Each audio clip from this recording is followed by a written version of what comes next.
શરીર ભગવાને આપ્યું છે, કોઈને ત્રાસ દુઃખ આપવા માટે નહીં. એટલે મુખારવિંદથી સારી વાણી બોલવી. વાણી બોલવામાં પણ આપણે કેટલીક વખત એવી બોલી નાખીએ છીએ કે લોકો આપઘાત કરે. શબ્દના માર્યા મરી ગયા, શબ્દ છોડ્યા રહ્યા. જેને શબ્દ વિચાર્યા ત્યાંના શરીર કાચ.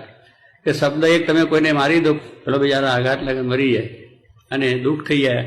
જો કે મારે એક દ્રષ્ટાંત આપતા કે લગ્યો દરજી હતા, પોતાનું સેવાનું કામ કરે, પોતાની વાડીમાં રીંગણા સરસ થયેલા નાના અને એકદમ કાળા ભગવાન જેમ.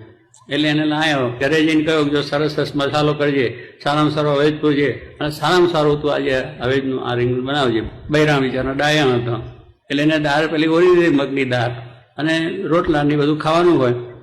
10 વાગે લઈને આવ્યા એટલે હવે થઈ ગયું છે, હાજે કરશું. એને બૈરાને ભાઈ એમ કહ્યું કે આપણે બે ભેગું થાય એટલે ઓછેથી ચલાવવું એ નીતિ હતી, એટલે હાજે કરવાનું કહ્યું. પેલા લવિયાને બિચાર ચાલે, ધંધો સીવતા સીવતા કે રીંગણ સારું થશે, હવે જ નાખ્યો છે, ફર્સ્ટ ક્લાસ બનશે, બપોરે જમીશું, એ સંકલ્પ ચાલે. હંચાની સાથે એમ કરતો કરતો ટાઈમ જોયો ઘડિયાળ, 12 વાગે ઘરે ગયો, જમવા બેઠો, બૈરાએ પીરસ્યું અને રોટલો દાળ 2 પીરસ્યું. પછી કેટલા હવે જ બનાવ્યા? તો કે તમે મોડા આવ્યા હતા 10 વાગે, એટલે મને વિચાર થયો કે દાળ થઈ ગઈ છે તો હાજે બનાવજો. પછી એના મનમાં એકદમ ક્રોધ આવી ગયો, કારણ કે જે પેલી રસને તમન્ના આસક્તિ રહી એટલે એમાં પછી કહી ગયું ના કરતા તો હાંકા પટેલના કુવા મરી ગયો તો હારી હતી. આવું મેં તને આવીને કહ્યું છે, શાક ને કરું. આ બોલ્યો, બહેનને ચડી ગઈ મગજ પર અને લઈને બેડું ગઈ કુવા ઉપર, ડુબાકો માર્યો અંદર પડી મરી ગઈ. પછી બિચારો રોવા માંડ્યો, કરે શું થાય? એટલે મુંબઈ ગયો. 12 વર્ષ સુધી હંચો રાત દિવસ ઓવર ટાઈમ કર્યો, ત્યાર પૈસા ભેગા થઈને બીજું બૈરું કર્યું. પણ જો એક જરા જીભ હંખની રાખી હોત તો.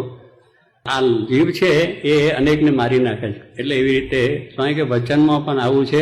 વાણી પણ બહુ સત્ય, હિત ને પ્રિય, બીજાને સારી લાગે, સત્ય હોય, એનું હિત થાય એવી હોય ને પ્રિય લાગે એવી વાણી બોલવું છે. ઘરની અંદર પણ બૈરા છોકરા સાથે બહુ વિવેકથી બોલો. આપણા સમાજની અંદર ગયા તો પણ વિવેકથી બોલવું. ગમે ત્યાં વસ્તુ થાય તો પણ એક થોડીક વાર જો તમે સંયમ રાખો તો ઘણી વસ્તુ આમાંથી બચી જાય છે.